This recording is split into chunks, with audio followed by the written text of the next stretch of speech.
Shalom, saya Novitania Panjaitan dari kelas 11 MIA 1. Di video ini saya ingin praktikum mengenai larutan, koloid, dan suspensi. Sebelum saya memulai praktikum, saya terlebih dahulu akan menjelaskan pengertian dari larutan, koloid, dan suspensi. Yang pertama, larutan.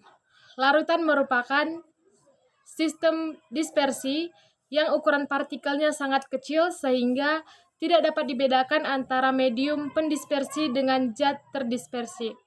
Yang kedua ada koloid. Koloid merupakan sistem dispersi yang ukuran partikelnya lebih besar dari larutan tetapi lebih kecil dari suspensi. Yang ketiga ada suspensi. Suspensi merupakan sistem dispersi yang ukuran partikelnya relatif lebih besar sehingga dapat dibedakan antara medium pendispersi dengan zat terdispersi. Nah, lalu ada ciri-ciri dari larutan, koloid, dan suspensi. Mari kita simak. Ciri-ciri larutan. Yang pertama, ukuran partikelnya lebih kecil dari 1 nanometer. Yang kedua, larutan bersifat homogen, stabil, dan tidak dapat dipisahkan. Yang ketiga, tidak dapat disaring dengan penyaring biasa. Selanjutnya ada koloid. Ciri-ciri koloid adalah yang pertama, koloid merupakan gabungan homogen dan heterogen. Yang kedua, memiliki ukuran 1-100 nanometer. Yang ketiga, dapat dipisahkan melalui penyaringan ultrafiltrasi. Selanjutnya, ciri-ciri suspensi.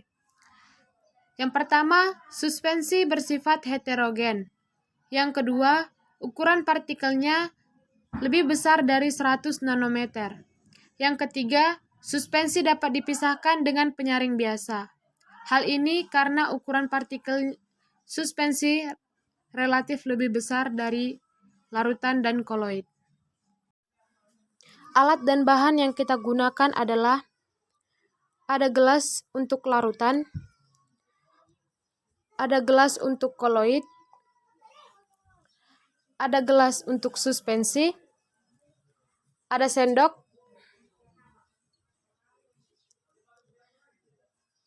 ada gula sebagai zat terdispersi, ada susu bubuk sebagai zat terdispersi, dan ada kopi sebagai zat terdispersi, serta air sebagai medium pendispersi. Yang pertama saya akan melarutkan gula dengan air.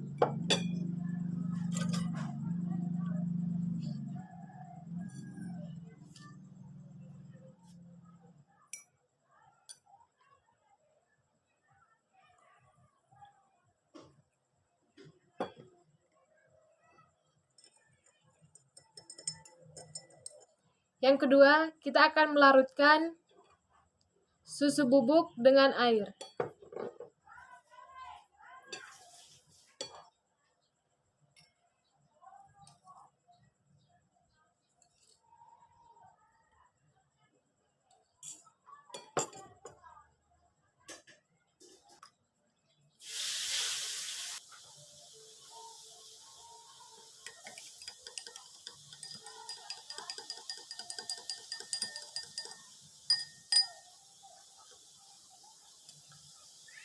Nah, yang ketiga, kita akan melarutkan kopi dengan air.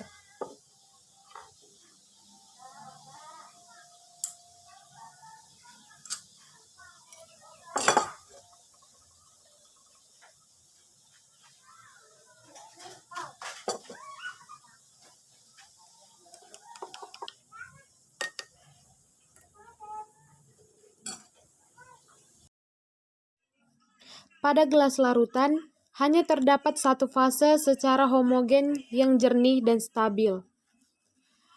Di sini tampak tidak terjadi pemisahan fase ataupun endapan.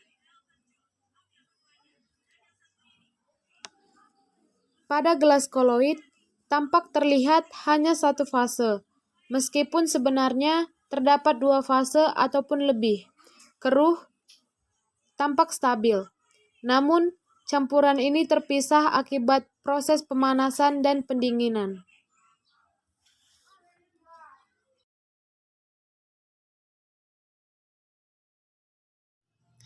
Dan pada gelas suspensi, terlihat hanya terdiri dari dua fase heterogen yang terpisah secara perlahan dan tampak tidak stabil. Dan lama-kelamaan akan terjadi endapan. Hal ini karena ukuran partikel suspensi relatif lebih besar. Contoh lain dari larutan dalam kehidupan sehari-hari adalah garam dengan air, gula dengan air, sirup dengan air, dan lain sebagainya. Contoh lain dari koloid dalam kehidupan sehari-hari adalah agar-agar dengan air, susu, oli, busa, dan sebagainya. Contoh lain dari suspensi dalam kehidupan sehari-hari adalah tepung dengan air, pasir dengan air, dan lain sebagainya. Setelah kita mengetahui pemisahan fase dan kestabilannya, mari kita lihat efek Tyndall. Pada gelas larutan, cahaya terlihat jelas, dapat diteruskan ke sisi lainnya. Efek Tyndall yang ditunjukkan di sini tidak tampak. Ini merupakan sifat dari larutan.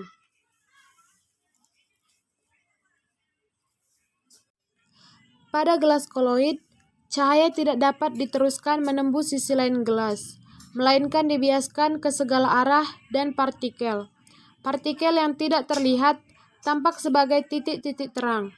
Inilah yang disebut dengan koloid.